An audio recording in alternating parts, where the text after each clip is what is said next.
कवित जम्बु बलशार बक्षिदम् उमासुदम् सोगविनाशकारणम् नमामि विघ्नेश्वर पादपङ्कजम् ஐந்து கரத்தனை ஆனை முகத்தனை எங்கின் இளம்பிறை போலும் ஏற்றனை மந்தி மகந்தனை ஞான கொழுந்தினை குந்தியில் வைத்தடி போற்றுகின்றேனே சரஸ்வதியே நமஸ்துப்யம் வரதே காமரூபிணி विद्यारम्भं करिष्यामि सिद्धिर्भवतु मे सदा அருள்மிகு தேவி முத்தாரம்மன் திருக்கோயில் கள்ளக்குறிச்சி கிழவூர் இவ்வாண்டிய நவராத்திரி திருவிழாவை முன்னிட்டு 6ஆம் திருவிழாவாகிய இன்றைய தினம் மிக சிறந்த ஒரு சமய சொற்பொழிவை கேட்க வருகை தந்திருக்கும் அத்தனை நல்லுள்ளவர்களுக்கும் சகோதர சகோதரிகளுக்கும் என்னுடைய மனமார்ந்த முதற்கண் வணக்கத்தை தெரிவித்துக் கொண்டு எல்லாம் வல்ல தேவி முத்தாரம்மனுக்கு என்னுடைய முதல் நன்றியை நான் உறுத்தாக்குகிறேன். காரணம், நான் வித்யாபூஷன் பட்டம் பெற்ற பிறகு என்னுடைய முதல் மேடை இது. கள்ளக்குறிச்சி கீழவூர் ஆலயத்தில் நவராத்திரி திருவிழாவிலே எனக்கு பேச வாய்ப்பு தந்ததற்கு எல்லாம் வல்ல முத்தாரம்மனுக்கு நான் மிகப்பெரிய நன்றி செலுத்துகிறேன். காரணம், இது என்னுடைய முதல் மேடை. வித்யாபூஷன் ஆகிய பிறகு எனக்கு கிடைத்த முதல் மேடை. அதற்காக நான் என்னுடைய மனமார்ந்த நன்றியை தேவியின் பாதங்களில் காணிக்கையாக்கிக் கொண்டு எனக்கு கொடுத்தார்கள் ஒரு அழகான அருமையான தலைப்பு. நான் ஒரு தலைப்பிலே பேசுகிறேன் என்று கேட்டபோது, இல்லை நாங்கள் ஒரு தலைப்பு தந்தால் பேசுகிறீர்களா என்று கேட்டார்கள். மகிழ்ச்சியாக தான் இருந்தது, புதிய அனுபவம். காரணம், பல மேடைகளில் பேசிய போது நான் என்னுடைய கருத்துக்களை பேசி வந்தேன். முதலாக நாங்கள் ஒரு தலைப்பினை தந்து இத்தலைப்பில் பேசுவீர்களா என்று கேட்டபோது ஆம் என கூறி சற்று தயக்கமாகவே இருந்தது. ஆனால் அவர்கள் எனக்கு கொடுத்தார்கள் ஒரு அருமையான தலைப்பு. அத்தலைப்பை கண்டது மிக்க மகிழ்ச்சி. என்ன தலைப்பு என்று உங்களுக்கே தெரியுமா? இறைநிலை அடைந்த பெண் அடியார்கள். இறைநிலையை அடைந்த பெண் அடியார்கள். உங்களுக்கு இந்த வார்த்தையிலே புரிந்திருக்கும். இறைநிலை அடைந்த பெண் அடியார்கள். உங்கள் அத்தனை பேரையும் பார்க்கும் போதே எப்படி இருக்கிறது தெரியுமா? உண்மையாகவே நீங்கள் ட்ரெஸ் கோட்ல வந்துட்டீங்க நினைக்கிறேன். சிவப்பு துணி தான் போட்டுட்டு வரணும் அப்படின்னு சொல்லியிருந்தா கண்டிப்பா நான் அப்படிதான் வந்திருப்பேன். உண்மையா நான் துணி எடுக்கும் போது எனக்கு தோணுச்சு, ஏன்னா இந்த வயசுல எல்லாருமே நவராத்திரி விழா கொண்டாடும் போது அவங்க ஆலயங்கள் எல்லாருமே பச்சை புடவைன்னா அத்தனை பேரும் பச்சை புடவை, சிவப்பேடா சிவப்பு, நீலமேடா நீலம், அத்தனை ஆலயங்களும். எனக்கு மனசு சஞ்சலமாக தான் இருந்தது. அப்படி இருந்தால் நானும் அழைத்திருக்கலாம் அப்படின்னு பெருசா அழிஞ்சு இங்க வந்து பார்க்கும்போது நீங்க அத்தனை பேரும் சிவப்பு துணி சந்தோஷமா இருந்தது. கொஞ்சம் வருத்தம் வருது, ஏன்னா எனக்கு சொல்லிருக்கோம் நான் சிவப்பு துணியில வந்திருப்பேன் அப்படின்னு சொல்லிட்டு ரொம்ப சந்தோஷம். உண்மையாகவே இது 6ஆம் நாள் நவராத்திரி திருவிழாவில் 6ஆம் நாள். 6ஆம் நாள் யாருக்கு? நவராத்திரி பூஜையில் 6ஆம் நாள் யாருக்கு? முதல் 3 நாட்கள் யாருக்கு? துர்க்கை. அடுத்த 3 நாட்கள் யாருக்கு? செல்வ மகாலட்சுமிக்கு. அடுத்த 3 நாள் சரஸ்வதி தாய்க்கு. இப்போ இன்னைக்கு நம்ம 6ஆம் நாள் நம்ம யாருக்கு? லட்சுமி தேவிக்கு. இந்த லட்சுமி தேவி நம்ம எந்த வடிவத்தை வழிபடுவோம்? இந்திராணி தேவி வடிவத்தை நாம இன்னைக்கு வழிபடுவோம். சரியா? 6ஆவது நாள். நீங்க எல்லாரும் உண்மையாவே எப்படிதான் வந்திருக்கீங்க? மகாலட்சுமி மாதிரியே வந்திருக்கீங்க. உண்மையாகவே மேடை பேசுறதாக சொல்லவில்லை, பார்ப்பதற்கு அவ்வளவு மங்களகரமாக நன்றாக இருக்கிறது.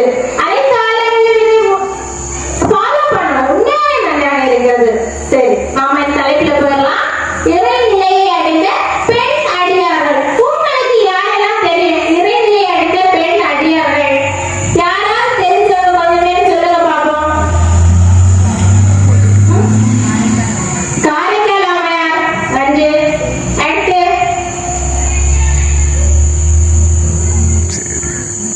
நிறைய சரியா? கொஞ்சம் அவ்வை பாட்டியை தெரியாதவங்க யாருமே இருக்க முடியாது. அப்படிதானே? ஒரு வயசுக்கு அப்புறமா ஒரு வயசுக்கு தாண்டி நம்ம ஒரு மூதாட்டி இருந்தாலே நம்ம இயற்கையாவே அவங்களுக்கு என்னன்னு நினைச்சிருவோம்?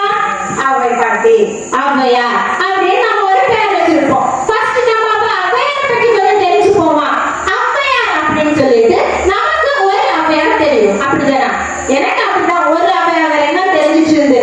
ஆனா இது நம்ம யூடியூப்ல நெட்வொர்க்ல சர்ச் பண்ணி பார்க்கும்போது ஔவையார் வந்து ஒவ்வொரு காலகட்டத்திற்கும் ஔவையார்கள் வாழ்ந்திருக்கிறார்கள்.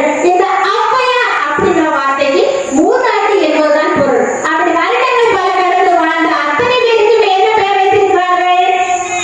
ஔவையார் என்ற பெயரை வைத்திருக்கிறார்கள். நான் இதுவரை நினைத்த ஒரே ஒரு ஔவையார் அப்படின்னு இல்ல, பல காலகட்டங்களில் பல நூற்றாண்டுகளில் ஒரு சில மூன்று, அதாவது மூன்று ஔவையார்கள் வாழ்ந்ததாக நிறுவனமும் மேலும் வாழ்ந்திருக்கலாம் அப்படிங்கிற சந்தேகமும் இருக்கு. சரியா? முதல் காலகட்டத்தில் வாழ்ந்த ஔவையார் யாரு அப்படின்னா நம்ம எல்லாருக்குமே நல்லா தெரியும். அதியமான் நெல்லிக்கனி அதியமான் இருக்கு. அதை நம்ம ஸ்கூல்ல எல்லாம் படிச்சிருப்போம். இது சாகாத வரவழைக்கும் நெல்லிக்கனி அதியமான் தான் உண்ணாமல் தமிழுக்கு தொண்டு செய்யும் அவை பாடியே நீயே உண்ணி என்று கொடுத்தான். கேள்விப்பட்டிருக்கீங்களா? இந்த கதை கேள்விப்பட்டிருக்கலாமா? அப்படி வாழ்ந்த அவை பாட்டினா யாரு? முதல் காலகட்டங்களில் வாழ்ந்த அவை பாட்டி. அதுக்கப்புறம் அடுத்த காலகட்டங்களில் ஒரு அவை பாட்டி வர்றாங்க. அவங்க யாருன்னா நமக்கெல்லாம் ஒரு மிகப்பெரிய பிரசாதத்தை தருவாங்க. சீதை கலப செந்தாமரைக்கும் அப்படிங்கிற விநாயகர் அவங்க தந்தவங்க தான் யாரு? இரண்டாவது காலகட்டங்களில் வாழ்ந்த ஔவையார் பாட்டி. மூன்றாவது காலகட்டங்களில் வாழ்ந்த ஔவையார் பாட்டி இன்னும் சுவாரஸ்யம். யாரு தெரியுமா உங்களுக்கு? முருகனிடம் கேட்டாங்க தெரியுமா? முருகப்பெருமான் கேட்டாரே ஒரு டயலாக், சுட்ட பழம் வேண்டுமா சுடாத பழம் வேண்டுமா? ஔவையே உனக்கு சுட்ட பழம் வேண்டுமா சுடாத பழம் வேண்டுமா? அவை பாட்டி என்ன சொன்னாங்க? எனக்கு என்ன பழம் வேண்டும்? சுட்ட பழம் வேண்டும். சுட்ட பழம் வேண்டும் என்று கேட்ட மூதாட்டிக்கு மரத்திலிருந்து தொழிலிட்டு சுட்ட பழங்களை கொடுத்து, முருகா இது என்ன லீலை? இந்த பழங்கள் எல்லாம் சுடுகிறதே என்று கேட்டபோது அழகாக சொன்னான் முருகன். என்னது? அவை பாட்டி நீ கேட்டதா சுட்ட பழம், அதுதான் சுடுகிறது அப்படின்னு சொன்னாங்க. இப்படி இந்த அவை பாட்டி தமிழுக்காகவும் தமிழ் கடவுளுக்காகவும் இந்து மத கடவுள்களுக்காகவும் வழிபாடுகள் செய்து பிரார்த்தனைகள் செய்து பல பாடல்களை இயற்றி மக்கள் மத்தியில் அழியா இடம் பெற்ற ஓர் அடியாராகிய பெண் அடியாராகிய ஔவையார் பாட்டி. சரியா? அதுக்கு அடுத்து நம்ம யாரை பார்க்க போறோம் அப்படின்னா நீங்கள் சொன்ன காரைக்கால் அம்மையார். இந்த காரைக்கால் அம்மையார் கதை உங்களுக்கு தெரியுமா? தெரியுமா? காரைக்கால் அம்மையார் யாரு அப்படின்னா கனகட்ட அப்படிங்கிற ஒரு பெரிய செல்வந்தரோட மகள் தான். யாரு அப்படின்னா இந்த காரைக்கால் அம்மையார். இவங்க வந்து ஒரு ஆள் கல்யாணம் பண்ணி கொடுக்குறாங்க. அவரும் வந்து ரொம்ப பெரிய செல்வந்தர். செல்வந்தர் முன்னாடி காலத்துல யாரு ரொம்ப பெரிய செல்வந்தரா இருந்தாங்க அப்படின்னா வணிகம் செய்யக்கூடியவங்க. அதாவது வணிகம் என்னது? பொருட்களை வாங்குறவங்களோ விற்கிறவங்களோ, வாங்கி விற்கிறவங்க, அதாவது தொழில் செய்பவர்கள். சரியா? இந்த தொழிலை செய்துட்டு இருந்தவங்க யாரு? பரமதத்தன் அப்படிங்கிற ஒரு பெரிய மனிதருக்கு, ஒரு பெரிய பணக்காரருக்கு காரைக்கால் அம்மையை அவருடைய அப்பாவாகிய தனதத்தர் வந்து திருமணம் செய்து கொடுக்கிறார். திருமணம் செய்து முடிந்தவர் இருவரும் நல்ல நல்ல மகிழ்வுடன் இல்லறம் நடத்தி வந்து கொண்டிருந்த பொழுது இந்த பரமதத்தர் என்ன பண்ணிட்டாருன்னா, ஃபேமிலி எங்கதான் இருக்குன்னா காரைக்கால தான் இருக்கு. அதாவது இந்த திருமணம் செய்து தன்னுடைய சொந்த ஊருக்கு மனைவி அழைத்து செல்லாமல் மனைவியுடைய சொந்த ஊர்லயே பரமதத்தர் தங்கிவிட்டார். அவ்வாறு வாழ்ந்து கொண்டிருந்த காலகட்டத்தில் பரமதத்தனை சந்திப்பதற்கு அவருடைய தோழன் ஒருவர் வருகிறார். தோழன் வரும்போது எப்படி வருகிறார்? சும்மா செல்வோமா? நாம் ஒரு வீட்டுக்கு சும்மா செல்ல மாட்டோம். அப்படித்தானே? யாரையாவது பார்க்க செல்லும் போது நம்மால் என்ன முடியுமோ அதை நாம் வாங்கி செல்வது அல்லது கொண்டு செல்வது நம்முடைய கலாச்சாரம், நம்முடைய பண்பாடு. அவ்வாறு தன்னை காண வந்த நண்பர்கள் பரமதத்தனுக்கு 2 மாங்கனிகளை கொண்டு வந்தார்கள். மாம்பழங்கள், 2 மாம்பழங்களை கொண்டு வந்து கடையிலே கொடுக்கிறார்கள். இது என்ன செய்? நன்றாக இருக்கும், ருசியாக இருக்கும். இந்த மாங்கனிகளின் ருசிக்கு அளவே இல்லை என்று கூறி கொடுத்துவிட்டு சென்றான் நண்பன். யாருக்கு? பரமதத்தனுக்கு. தான் பெற்ற மாங்கனிகளை பரமதத்தன் வீட்டில் இருக்கும் காரைக்கால் அம்மையாரிடம் கொடுக்க சொல்லி தன்னுடைய கடையில் பணி செய்யும் ஒரு சிறுவனிடம் கொடுத்து அனுப்புகிறார். இந்த கனிகளை கொண்டு காரைக்கால் அம்மையாரிடம் கொடு, அவளிடம் சொல், நான் மதியம் உணவருந்த வரும்போது இந்த கனிகளை உண்டேன் அப்படின்னு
சிரிக்கும் போது உண்மையாவே லட்சணமா இருக்கு. அழகா இருக்கீங்க. இப்படி பார்த்துட்டு இருந்தா சிரிங்க. சரியா? சிரிப்புக்கு முந்தின மருந்து கிடையாது. அவைப்படி கொஞ்சம் அமுதமொழி நல்லா அழகா சொன்னாங்க. எனது அன்னையும் பிதாவும் முன்னணி தேவம் ஆலயம் கொள்வது சாலம் நஞ்சு குற்றம் நோக்கி சுற்றம் நிலை போன்ற பதில்களை எல்லாம் நமக்கு தந்தார் அந்த அவை பாட்டு. சரியா? நம்ம இப்ப இங்க பரமதத்தை கதைக்கு வந்துருவோம். பார்த்து சாப்பிட்டு இருக்கும்போது என்னுடைய நண்பன் கொண்டுள்ள பழங்களை எடுத்து வா என்று கூறினான். காரைக்கால் அம்மையார் என்ன நினைத்தார் தெரியுமா? 2 பழம் இருப்பதோ கணவரும் மனைவியும். ஒன்று கணவனுக்கு ஒன்று மனைவிக்கு. ஆக தன்னுடைய பங்காகிய ஒரு பழத்தை யாருக்கு கொடுத்தார்? துறவிக்கு கொடுத்தார். இருப்பது மீதம் ஒன்று கணவனுக்கு என்று எடுத்து கொடுத்தார். ஒரு பழத்தை கணவன் சாப்பிட்டார். சாப்பிட்டு பார்த்தபோது பழத்தின் ருசிக்கு அளவே இல்லை. பழம் அவ்வளவு ருசியாக இருந்தது. நண்பன் கொடுக்கும் போதே சொல்லிதான் கொடுத்தான், இந்த கனி நன்றாக இருக்கும் உண் என்று. சாப்பிட்டார் பரமதத்தர். கனியின் ருசி அவருக்கு உண்டு மாறவில்லை. என்ன செய்தார் தெரியுமா? 2 கனிகள் உண்டல்லவா, இன்னும் ஒரு கனி உன்னிடம் இருக்குமல்லவா, அதை எடுத்து கொண்டு வா அப்படி என்று பரமதத்தர் காரைக்கால் அம்மையாரிடம் சொன்னபோது காரைக்கால் அம்மையார் கனி என்னிடம் இல்லை என்று கூறாமல் நேராக சிவனை பூஜை செய்யும் பூஜை இடத்திற்கு சென்று, இறைவா, நான் ஒரு கனியை ஒருவனுக்கு கொடுத்து விட்டேன். நீ என்ன செய்? என்னுடைய கணவன் என்னை தவறாக நினைக்கும்படி செய்யாதே. இனி ஒரு கனியை கொண்டு வா என்று சொல்லி இருக்கிறார். அக்கனியை நீதான் எனக்கு தர வேண்டும் என்று கூறினார். சிவன் பார்த்து கொண்டு சும்மா இருப்பாரா? தன்னுடைய பக்தர்கள் வேண்டுவதை வேண்டும்படி கொடுப்பவனே யார்? இறைவன், நீங்கள் அத்தனை பேரும் இந்த முத்தாராமனிடம் வந்து எனக்கு இதை தா என்று கேட்டால் இந்த முத்தாராமன் தராமல் இருப்பாரா? இருக்க மாட்டார். நமக்கு எது தேவை என்பது அவர்களுக்கு தெரியும். அவர்கள் கொடுப்பார்கள். காரைக்கால் அம்மையை புகழை உலகறிய செய்ய நினைத்த இறைவனோ ஒரு மாங்கனியை கொடுத்தார். மாங்கனியை கொடுத்தார். மாங்கனியை பெற்ற காரைக்கால் அம்மையார் தனது கணவனாகிய பரமதத்தரிடம் கொண்டு போய் கொடுத்தார். பரமதத்தர் அக்கனியை சாப்பிட்டார். அக்கனி முதல் கனியை விட மிகவும் ருசியாக இருந்தது. முதல் கனியோ ஓவர் ருசி, அடுத்த கனி அதை விட பல மடங்கு ருசி.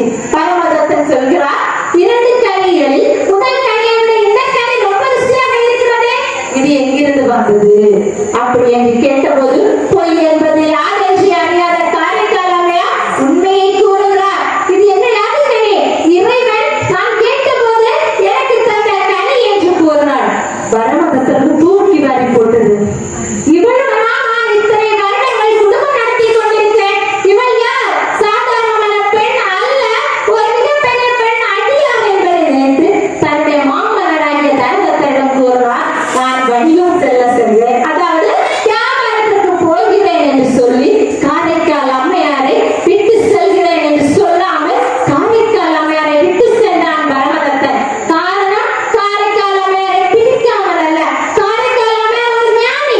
இந்த ஞானியோடு என்னால் குடும்பம் நடத்த முடியாது என்றும் இதுவரை நான் குடும்பம் நடத்தியது தவறு என்றும் உணர்ந்து தெரிந்து பரமதத்தர் வணிகம் செய்ததாக கூறி வீட்டை விட்டு வெளியேறினார்.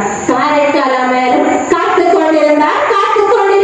பல வருடங்களாக பரமதத்தனுக்காக காத்துக் கொண்டிருந்தார். ஒரு நாள் ஒரு பெண் ஓடோடி வந்தார். காரைக்கால் அம்மையாரை நோக்கி, உன்னுடைய கணவன் அடுத்த ஊரில் வசித்து வருகிறான் என்று கூறினார். காரைக்கால் அம்மையாரும் ஓடோடி சென்றார். தன்னுடைய கணவன் பரமதத்தனை காண்பதற்காக. ஆனால் அங்கு போனார். பரமதத்தன் வருகிறான். தானும் தன்னுடைய 2வது மனைவியும், தனக்கும் தன்னுடைய 2வது மனைவிக்கும் பிறந்த ஒரு பெண் குழந்தையோடு கண்டாள் காரைக்கால் அம்மையார். அவளால் தாங்கவே முடியவில்லை. தாங்க முடியாததற்கு மட்டுமல்ல, பரமதத்தன் அவளை கண்டதும் ஓடோடி சென்று அவளுடைய காலில் விழுந்து வணங்குகிறான். தாயே, என்னை மன்னித்து விடு.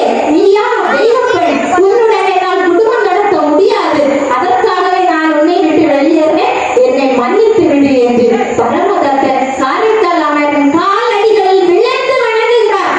காரைக்கால் அம்மையார் மன்னித்து விட்டார். ஏனென்றால் அவர் கூறிய காரணம் அப்படி. உன்னை பிடிக்கவில்லை என்றாலோ, உன்னுடன் வாழ விருப்பமில்லை என்றாலோ ஏதாவது பேசியிருந்திருக்கலாம், முயற்சி செய்திருந்திருக்கலாம். அதற்கு வாய்ப்பில்லை. நீ ஒரு பெண் அடியார், பெண் ஞானி. அதற்காக நான் உன்னுடன் வாழ விரும்பவில்லை என்று பரமதத்தன் அவளை விடவிட்டு அப்புறம் சென்றார். ஆனால்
அரசி சோழ நாட்டு பாண்டிய நாட்டு மன்னனை சைவ சமயத்துக்கு திருப்ப இதுவே வழி என்று திருஞான சம்பந்தரை அழைத்து திருஞான சம்பந்தர் பாடுகிறார். மந்திரமாவது நீரே, வாகனம் மேலது நீரே, சுந்தரமாவது நீரே அப்படின்னு பாடி இதற்கு நோயை வந்து போடுறாரு. நோய் இன்னொன்று என்ன பண்ணிட்டாரு, சைவ சமயத்துக்கு மாறுறாரு.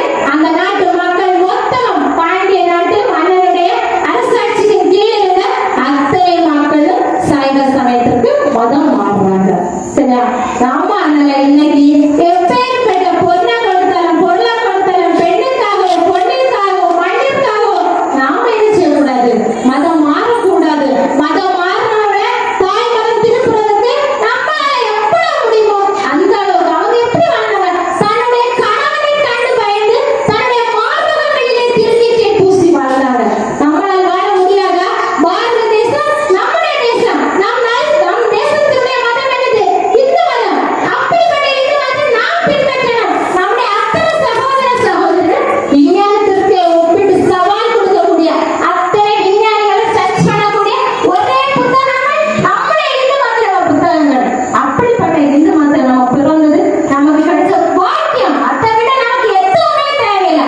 அதனால நம்மளுடைய இறுதி மூச்சு இருக்கிறது வரைக்கும் நம்ம எல்லாரும் எப்படிதான் இருக்கணும், ஹிந்துவாக பிறந்தோம், ஹிந்துவாகவே இருப்போம் அப்படிங்கிற ஒரு முத்திரையை நம்ம மனசுக்குள்ள நாமளே பதிக்கணும். சரியா? அம்மாக்கள் எல்லாம் சும்மா இருக்காங்க, பிள்ளைகள் எல்லாம் நல்லா உற்சாகமா அவன் ஸ்டேஜுக்கு வெளியில இருந்தாலும் கதையை கரெக்டா கவனிக்கிறான். அம்மாங்க ஸ்டேஜுக்கு உள்ள இருக்காங்க, உறங்கிட்டு இருக்காங்க. சரியா? அப்படி பெண்ணடியாரா வாழ்ந்தவங்க தான் யாரு? அம்மா மங்கைய கரிசி. நம்ம இப்ப யாரெல்லாம் அவ்வையார் தெரிஞ்சுக்கிட்டோம், காரைக்கால் அம்மையார் தெரிஞ்சுக்கிட்டோம், மங்கைய கரிசியார் அம்மையார் தெரிஞ்சுக்கிட்டோம். அதுக்கு அடுத்து வர நம்ம ஆளை படிக்க போறோம். யாரு அப்படின்னா சபரி. சபரி கேள்விப்பட்டிருக்கீங்களா? கேள்விப்பட்டோம். பக்கத்துல நோடுங்க சபரி. சரியா? ராமாயணம் அப்படிங்கிற இதிகாசங்கள் எத்தனை? 2. ராமாயணம், மகாபாரதம். அது மாபெரும் காவியமாகிய ராமாயணத்தில் வரக்கூடிய ஒரு சிறிய கதாபாத்திரம் தான் சபரி. இந்த சபரி வந்து யாரு அப்படின்னா ஒரு வேடுவ பெண். இந்த வேடுவ பெண் வந்து ஒரு குடும்பத்துல பிறக்குறாங்க. அந்த குடும்பத்துல அவங்க ஃபர்ஸ்ட் பிள்ளை, பெண் குழந்தை. முன்னாடி காலத்துல நிறைய ஒரு வீட்டுல நிறைய பிள்ளைங்க இருப்பாங்க, 8 பிள்ளைங்க 10 பிள்ளைங்க அப்படி இருந்தவங்க இமைகள் இல்லாம இருந்தாலும் அன்னைக்கு பிறந்தவங்க இருக்காங்க. இல்லைன்னா நம்ம தாத்தா பாட்டிகள் அப்பாக்கள் இவங்க எல்லாம் கூட எவ்வளவுதான் 7 பிள்ளைகள் 8 பிள்ளைகள் இருந்தவங்க தான். ஆனா இந்த சபரி பிறக்கும் போது இவங்க வீட்டுல இவங்க முதல் பிள்ளை. இவங்களுக்கு அடுத்தது 7-8 பிள்ளைகள் இருந்தாங்க. ஆனா இவங்க வீட்டுக்கு முதல் பிள்ளையானதால இவங்களுக்கு பின்னாடி பிறந்த 7-8 பிள்ளைகளையும் பார்க்கக்கூடிய பொறுப்பு யாருக்கு வருது? சபரிக்கு வருது. சபரி தன்னுடைய தம்பிகளையும் தங்கைகளையும் அம்மா போல கவனித்து வரணும். அப்ப இவன் வந்து என்ன யோசிக்கிறான்னா, தன்னுடைய வாழ்க்கை வந்து சின்ன வயசுல அர்ப்பணிக்கிறா. யாருக்காக? தம்பிகளுக்காகவும் தங்கைகளுக்காகவும். சரி, நான் இப்போது என்னுடைய வாழ்வை முடித்து விட்டேன், திருமணத்திற்கு அப்புறம் என்னுடைய பிள்ளைகளுக்காக நான் என்னுடைய வாழ்வை முடித்து விட வேண்டும். அப்படித்தானே? எனக்கு எதுவுமே இல்லை. இப்போது தம்பிகளுக்காகவும் தங்கைகளுக்காகவும் இன்னும் சற்று காலம் போல என்னுடைய குழந்தைகளுக்காக என்று யோசித்தார். அந்த சின்ன சிறு வயதிலேயே யோசித்து யோசித்து வீட்டை விட்டு வெளியேறினார். எதற்காக தெரியுமா? இந்த வாழ்க்கை குழந்தைகளை பெறுவதும் குழந்தைகளை பார்ப்பது மட்டுமல்ல வாழ்வு, இதையெல்லாம் தாண்டிய ஒரு வாழ்வு இருக்கிறது. அந்த வாழ்வு தான் இறைநிலை அடையும் பாக்கியம் என்று கூறி அவர் சபரி வந்து வீட்டை விட்டு வெளியேறுகிறார். வீட்டை விட்டு வெளியேறி மதகமுனிகளின் ஆசிரமத்துக்கு செல்கிறார். ஆசிரமத்துல போனா இது ஒரு வேடுவ பெண். வேடுவ பெண் அவங்களுக்கு என்ன செய்யல, பிடிக்கல. மதகமுனிகளுக்கு பிடிக்குது. ஆனா அங்க இருந்த மற்ற ஆட்களுக்கு, சன்னியாசிகளுக்கும் துறவிகளுக்கும் இந்த சபரி அங்க போனது யாருக்கு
அன்றிலிருந்து ஆசிரமத்தில் இருந்த அத்தனை சீடர்கள் யாரை வழிபட தொடங்கினார்கள்? சபரியை மதிக்க துவங்கினார்கள். அவளை எதிர்ப்பதை அப்படியே கைவிட்டு விட்டார்கள்.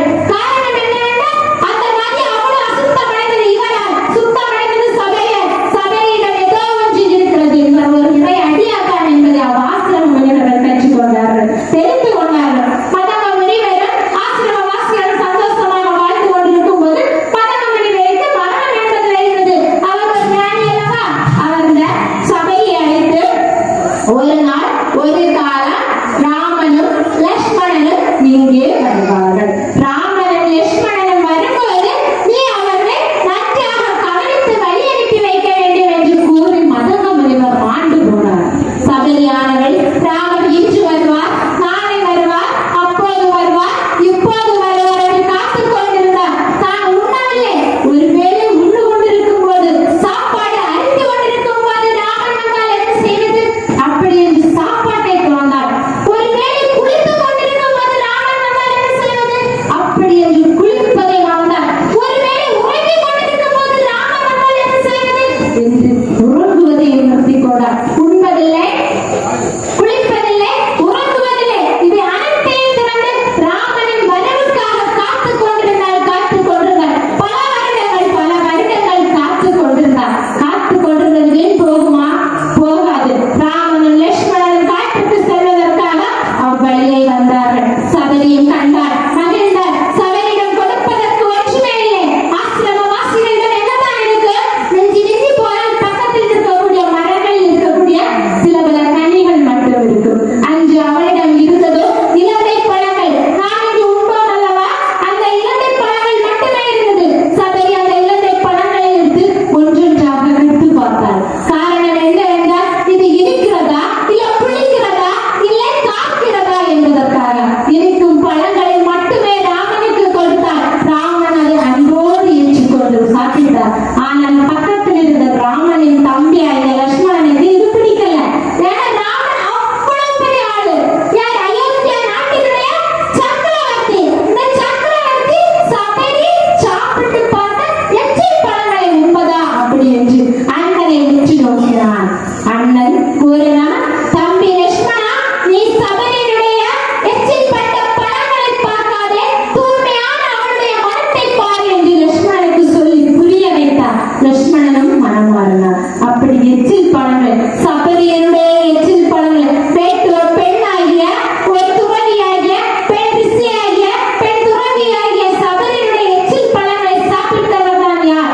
நாம் இன்று உலகமே தூக்கி வைத்து கொண்டாடி கொண்டிருக்கும் அயோத்திய சக்கரவர்த்தி ஸ்ரீ ராமபுரம். ராமபுரம் தெரியல? சுமார் 500 வருட தவம். நம்ம எல்லாருமா சேர்ந்து பாடுபட்டோமா? ராமன் பாடுபட்டதானே நினைத்தோம். அப்படிதானே? எத்தனையோ பேருடா, பல லட்சம் மக்களின் உயிர் தியாகத்தால் இன்னைக்கு கம்பீரமா எழுந்து நிற்குது அயோத்தி ராமர் கோயில். இதெல்லாம் காண்பதற்கு நாம் செய்த பாக்கியம். உயிர் கொடுத்தவன் பார்க்க இல்லை, கையில் அந்தவன் பார்க்க உயிரோடு இல்லை, காலில் அந்தவன் பார்க்க உயிரோடு இல்லை. இவை எல்லாவற்றையும் இழந்தவனுடைய குடும்பங்கள் கூட இன்று இல்லை. ஆனால் இது எதையுமே இழக்காமல் நாம் இன்று அயோத்தியா ராமர் பட்டாபிஷேகத்தை பார்த்து கண்குளிர கண்டு வாழ்ந்து கொண்டிருக்கிறோம். உண்மைதானே? உண்மையாகவே இதெல்லாம் நாம் பெற்ற பாக்கியங்கள். ஒருவேளை அன்று பல லட்சம் மக்கள் இறந்தார்கள் அல்லவா? அவர்களில் ஒருவர்களாக கூட நாம் இருந்திருக்கலாம். அன்று பார்க்க வாய்ப்பு கிடைக்கவில்லை என்று இறைவன் இன்று நம்மை அவதாரம் எடுக்க வைத்து பார்க்க கூட வைத்திருந்திருக்கலாம். அப்படிப்பட்ட ராமனுடைய பழங்கள் தான், சபரியினுடைய பழங்களை சாப்பிட்டவர் தான் ராமபுரம். அப்படி ஒரு சபரியினுடைய பெண் அடியார். இவங்களை யாருன்னா பெண் அடியார்கள். அவங்க இறைவனை நினைத்து இறைவனை அடைந்தவர்கள். நம்மால் முடியுமா? கண்டிப்பா நம்மால் முடியும். இறைவனை நினைத்தால் கண்டிப்பா நாம் இறைவனை அடைவோம். எதை நினைக்கிறாயோ அதுவாகவே ஆகிறாய். இறைவனை அடைய வேண்டும் என்று நினைத்தால் கண்டிப்பாக நாம் யாரை அடைவோம்? இறைவனை அடைவோம். நீங்க யாராவது இறைவனை அடைவோம்னு நினைச்சிருக்கீங்களா?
ரெண்டு பேரும் சேர்ந்து மாறு வேடம் தரித்து ஒரு பாட்டியை பார்க்க போறாங்க. அந்த பாட்டியோட பேர் தான் என்னன்னா பிங்கலை பாட்டி. இந்த பிங்கலை பாட்டி என்ன அப்படின்னா, இவங்களை போய் பார்க்கறாங்க. இவங்க ரெண்டு பேரும் போய் பார்க்கும்போது இவங்க என்ன பண்ணா, வீடு தேடி வரவங்களுக்கு உணவுகள் கொடுப்பது வழக்கம். பாட்டி சொல்றாங்க, நான் பூஜை பண்ணிட்டு இருக்கேன், நீங்க ரெண்டு பேரும் உட்காருங்க, பூஜை முடிஞ்ச உடனே உங்க ரெண்டு பேரும் நான் சாப்பாடு தரேன் அப்படின்னு அந்த பிங்கலை பாட்டி சொல்றாங்க. அப்ப கிருஷ்ணரும் அர்ஜுனரும் வெயிட் பண்றாங்க. எதுக்காக? பூஜை முடிவதற்காக. பூஜை முடிந்தவுடனே சாப்பிட்டு செல்லலாம் அப்படின்னு. சரின்னு சொல்லிட்டு ரெண்டு பேரும் கையை காலையும் அலம்பிட்டு பிங்கலை பாட்டி பூஜை செய்துட்டு இருக்கக்கூடிய இடத்துக்கு போறாங்க. பூஜை அறையில போனா 3 கத்திகள் வச்சிருக்காங்க பிங்கலை பாட்டி. பூஜை அறை நம்ம கத்திகள் வச்சிருப்போமா? சமையல் அறையில கத்திகள் இருந்தா சரி, பூஜை அறையில 3 கத்திகள் வச்சிருந்தாங்க. அர்ஜுனன் அப்படியே பக்குன்னு ஆயிடுச்சு.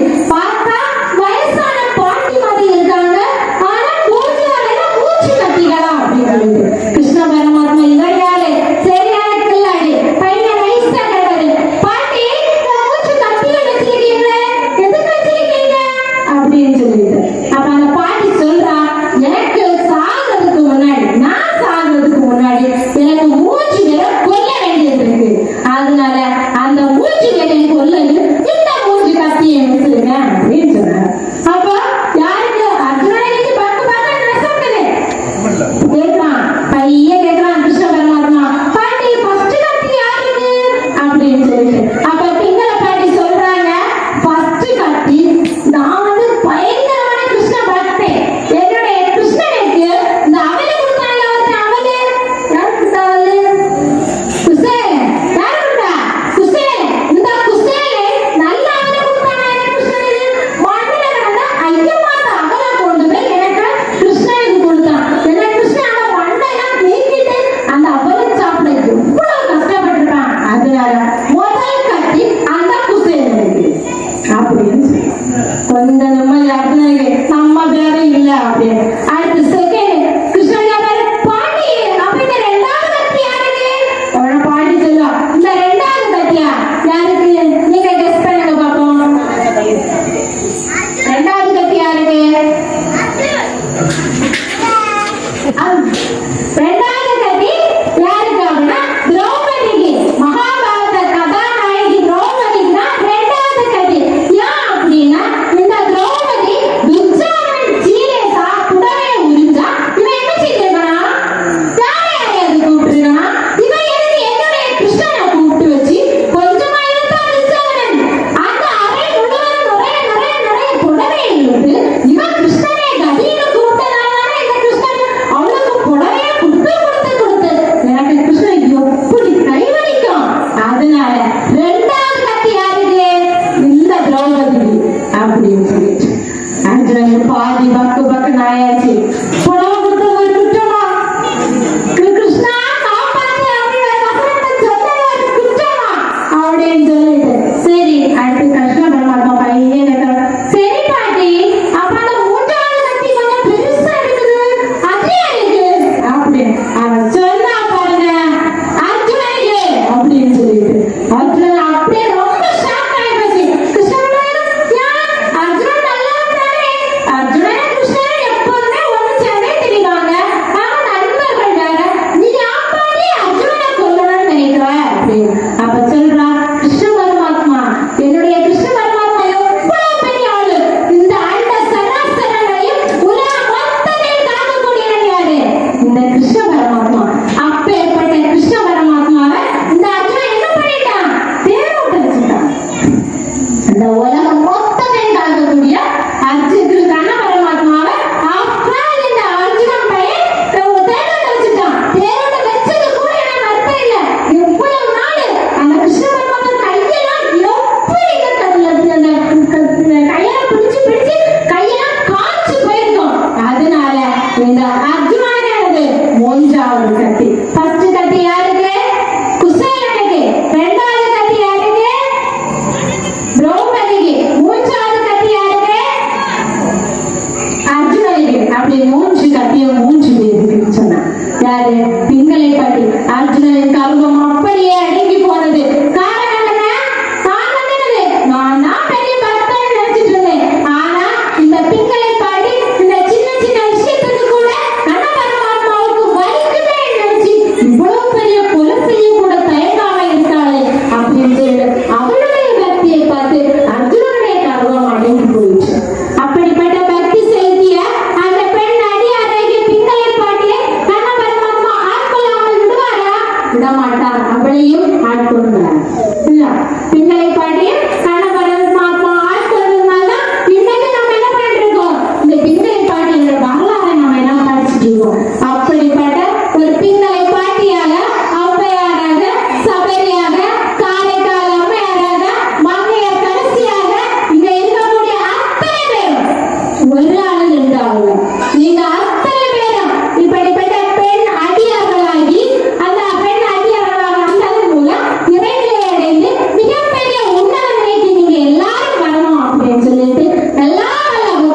நீ நமது திருக்கோவிலில் சிறப்பாக நடைபெற்று வரும் இந்த நவராத்திரி விழாவை முன்னிட்டு 6வது நாளான இன்று சிறப்பாக நடைபெற்ற சமய சொற்பொழிவு இறை நம்பிக்கையும் பெண் அடியார்களும் என்ற பொழுதிலே சிறப்பான முறையில் சமய சொற்பொழிவு நிகழ்த்திய வித்யா பூஷன், அதாவது சமய வகுப்பில் வித்யா ஜோதி, இவங்க நம்ம ஹிந்து தர்ம வித்யாபீடம் வெளிமறை முதல் வித்யா பூஷன். அதனால அவங்க எப்படியாவது கூப்பிடணும், நம்ம கோயில முதல் கூப்பிடணும் தான் கூப்பிடணும்.